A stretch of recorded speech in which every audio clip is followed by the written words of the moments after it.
So, um, start today with this quote from Michael Meade from his book Fate and Destiny. Michael says, "The human soul is capable of reaching profound states of healing. Yet we only remember and reach such depths when life pulls us to the edge of vulnerability again. When some new betrayal or old failing drives us back and down to the places of healing, to the edge of vulnerability." So Friday night we gathered several young people who are, like you could really say, are on the edge of vulnerability. They're in a place of real pain.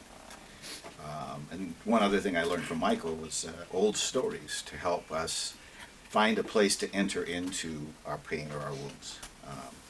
So I told the half-boy story, which could easily be the half-girl story, as the young ladies present, proved by their reaction to it. And the old idea is you tell the story and then ask the folks in attendance, where do you find yourself in the story? And how do you enter your story through this story?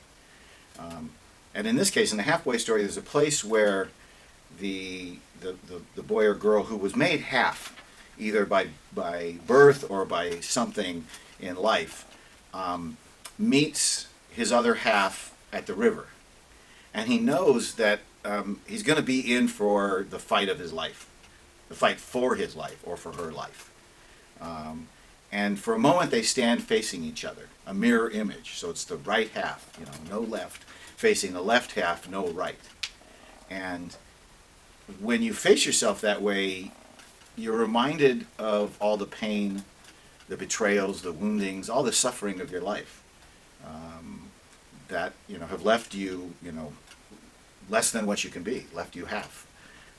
It's one of the reasons that we act out. So a typical place that a lot of youth will say that they are in the story is that I'm in the fight, I'm in the river, I'm fighting. And this is a brutal fight, and so they get that. Some will talk about how they were made half. In this case, though, one after another of the youth in our circle shared that they were stuck in the same place. They were stuck facing the other half, knowing that there was a big battle to fight, and not being able to step into that fight. Because they were beaten, they were weary, they were depressed from too many fights before. And what was weird for me is hearing them speak, I found myself relating to to their situation. That there's places in my life right now where I'm kind of stuck with to fight a battle that I'm ill prepared for, or to stay stuck in the place of inaction. And neither one is a good option. And so I remember reading some years ago that when you have only two options, you don't have a choice, you have a dilemma. And the best way out of a dilemma is to find the third option. So we started talking about what's the third option in our circle. And sometimes that third option is to, in this situation, when you're just too beaten up to get into the fight, is just to gather yourself, to tend to your wounds and regain your strength, and just prepare for the battle that's coming.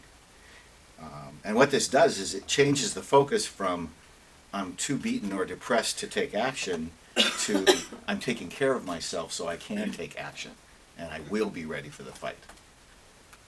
One of the young ladies in the circle even said, I know that if I go into the fight, it'll be a good result, but I just can't go.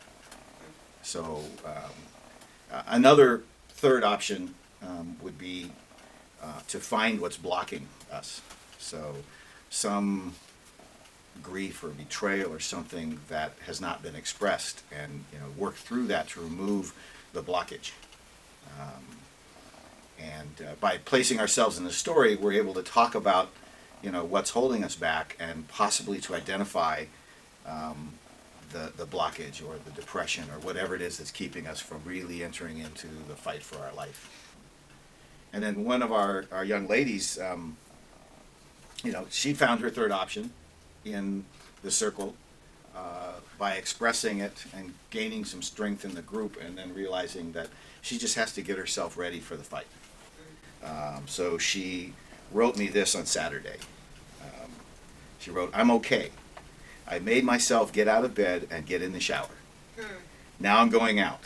That is progress these days." She wrote of her dreams, and the dreams were about cleaning things up.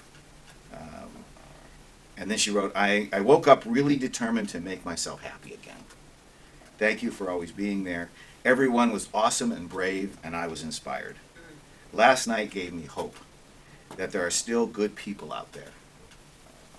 So, as much as, Michael says, we find that on the edge of vulnerability, we find our way to go back and down into the place of healing. We do it so much more effectively when we can share our wounds in a community of support.